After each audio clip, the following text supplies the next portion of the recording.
if you could give some opening remarks, and then we'll open it up for questions. Well, we're glad to be here, but first of all, I'd like to congratulate, Kirby and the Georgia team for going through an undefeated season and winning the East. They certainly had a fantastic season, and they've proven to be one of the best football teams in the country. So this is certainly a challenge for us to be able to compete in the SEC championship game against such a quality team. I'd like to thank the Southeastern Conference for making this one of the greatest venues in college football, Mercedes-Benz Stadium, the people of Atlanta, all the people who do a lot of work to make this game a first-class event.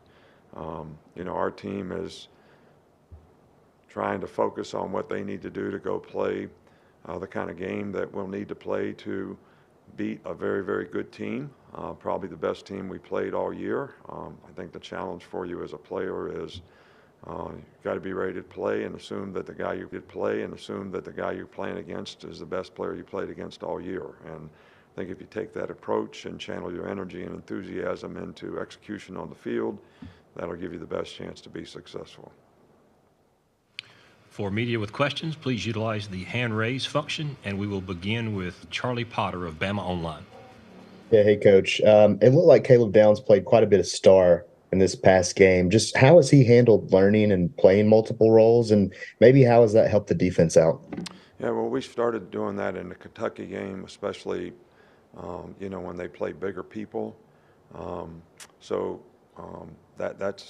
He's handled it very, very well. Gives a little bigger body at star, a guy that can play the runs and stuff a little better. So that was the thinking behind it, and that's why we did it. But it's not been an issue at all for him and his learning curve. Next is Nick Kelly of the Tuscaloosa News. Hey, Nick. Jason McLennan, how has he progressed health-wise so far this week? Yeah, he's not been able to do a lot. We'll see how he does today, where he is. And I'd say that we'd have to say he's probably questionable for the game at this point. But, I think it's probably too early to tell.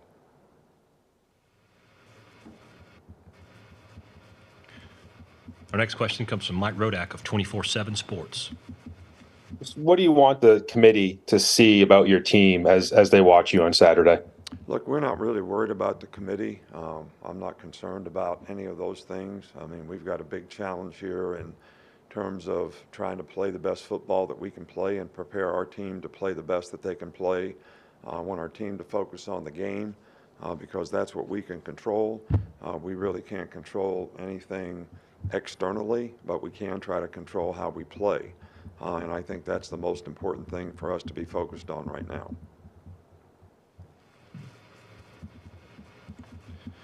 Next up is Tony Lopez of East Coast Gridiron. Hey, Nick. Hey, Jermaine Burton has been playing with a little bit of a chip on his shoulder, it seems. How important was it in the last 2 weeks to get him involved in the offense for having the 2 100-plus yard games? Yeah, well, he's been a big part of the offense all year long, and he's played well all year long. I think, you say a guy gets involved, but you're really reading a play based on the coverage, and sometimes one guy gets the opportunity to make a big play, and sometimes it's somebody else. But when he's had his opportunities, he's certainly taken advantage of them, and, we're happy to see that. And I think that, he's an outstanding player, and we want him to go in and stay focused on what he needs to do his job well in this game. And he's been a great contributor to our offense, and he can make explosive plays, and hopefully we'll get some opportunities for him to do that in this game. Next will be Oscar Clierga of Claro Sports. Thanks so much. Hello from Mexico, Coach. It's a great pleasure to see you again. The question is simple. What is the most important thing in this week? The mental stuff or the physical stuff for your players? And could you say some words to all the Mexican fans, the Crimson Tide Mexican fans? Thanks so much. Gracias, Coach. Yeah, well, we thank everybody who supports Crimson Tide in Mexico and any place else in the country or the world for that matter. So we appreciate your support. But, I think both things are really, really important. I think at this time of the year, players get a little tired, they get a little banged up, they get a little hurt up. So the psychological part of being able to grind through that and have the mental toughness to stay focused and on the things that you need to do to play well, create the right habits in practice, prepare for the game like you need to is a challenge. But I think it's very, very important. And I think it's very important to take care of yourself physically, not only on the field, but getting the right kind of rest, eating right, hydrating correctly, all those things, contribute to how you can sustain performance in a game. Next will be Mike Griffith of AJC Dog Nation.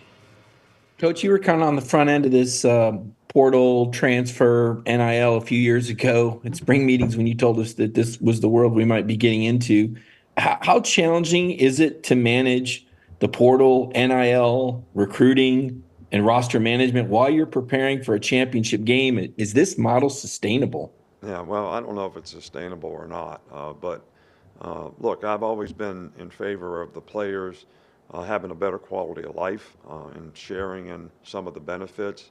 I think that, if we could create competitive balance so it's the same, pretty much for everybody so that one school can't choose to invest more than another and create a competitive imbalance.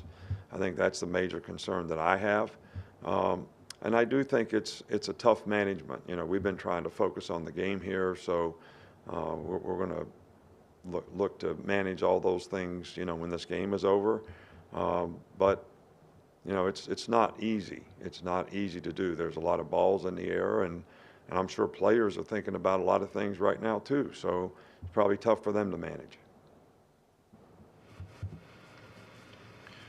A reminder for questions, please utilize the hand raise function, and we'll continue now with Steve Molton of ESPN 1400.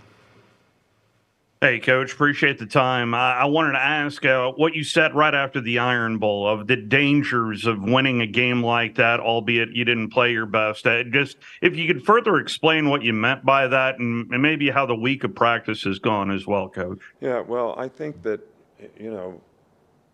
sometimes when you win and don't play like you'd like to have played, players aren't as interested in why do we have to make these corrections? Why is this so important? You have to have a certain maturity about you as a competitor to understand that there's lessons to be learned when you win as well as when you lose. When you lose, everybody's really like humiliated and really wants to go focus on all the things they need to do to play better because they don't feel good about themselves. So having the maturity to be able to manage and learn and build on the good things that you did, as well as still be able to learn the lessons that go with some of the mistakes that you made.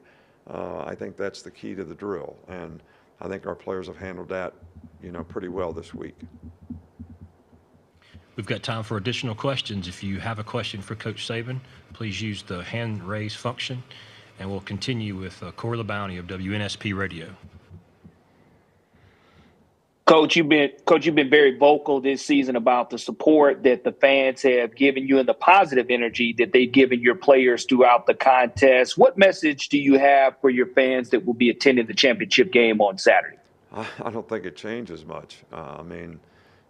As many fans as we can get there and as much enthusiasm as they can create to try to help us sustain energy, throughout the game is certainly much appreciated.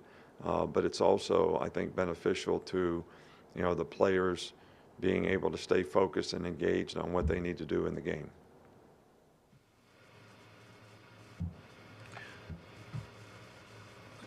We have a follow-up from Mike Griffith of AJC Dog Nation. Coach, I know we've all written the story about you and Kirby and the mentorship there. I guess I want to give you a chance. Could you share about some of your mentors that led you down this path to championships and greatness in college football? Yeah, well, I don't know about all the compliments, but I appreciate them. But, I had some great mentors along the way.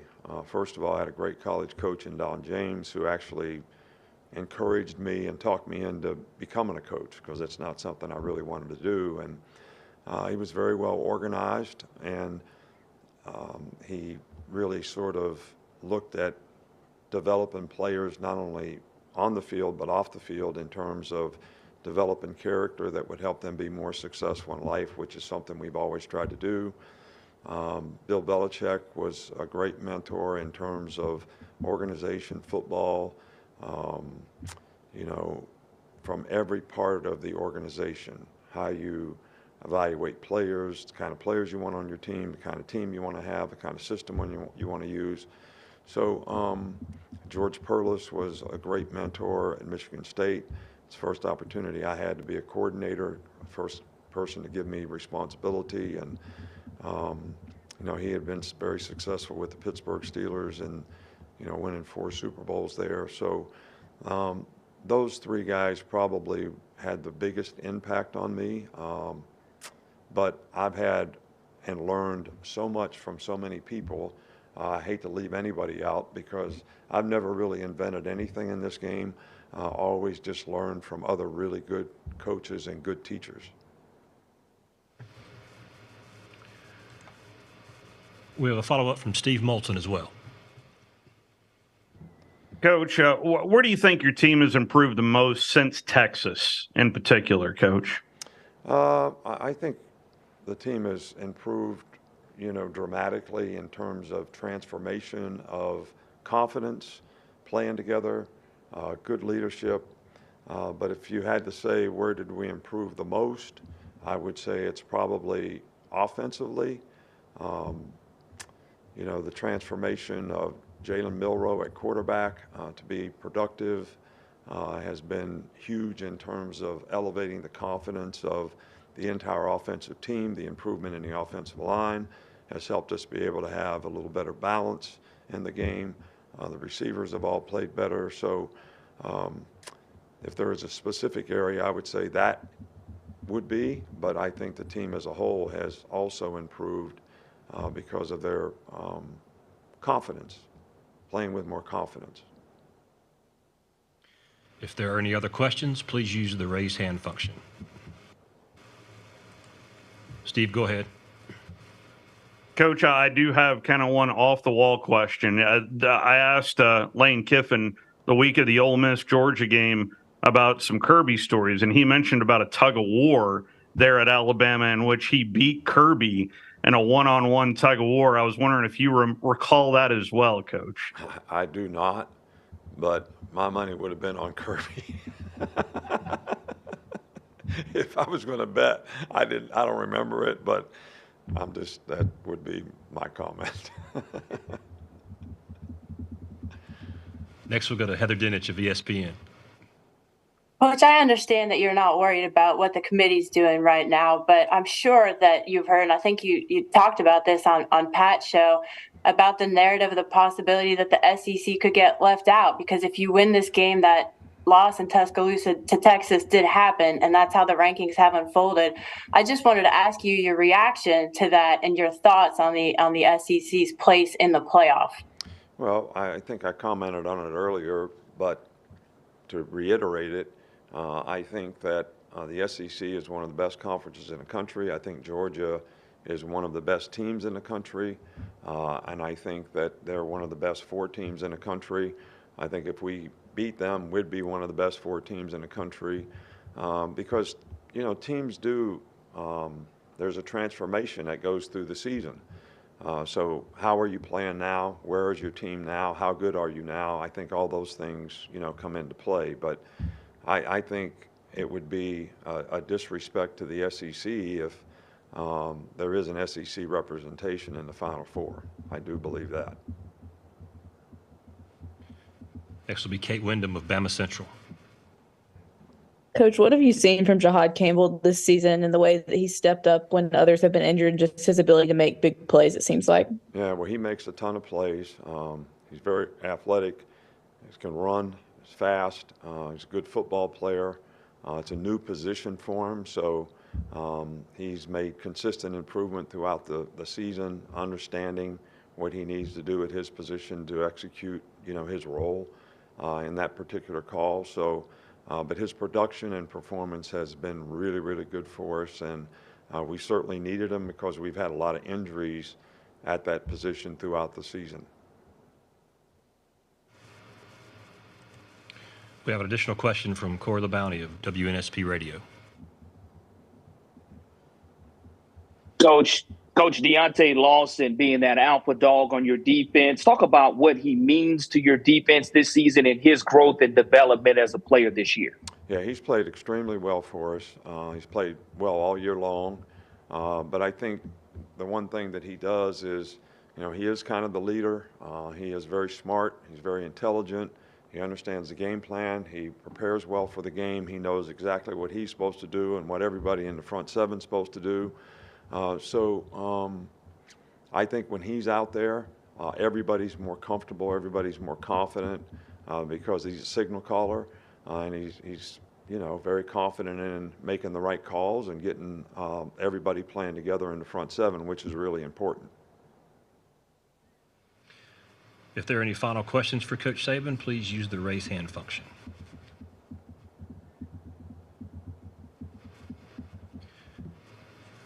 All right, Coach, that's going to wrap you up for today. Thank you for your time, and we look forward to welcoming you back to Atlanta tomorrow. All right, thank you. Appreciate y'all.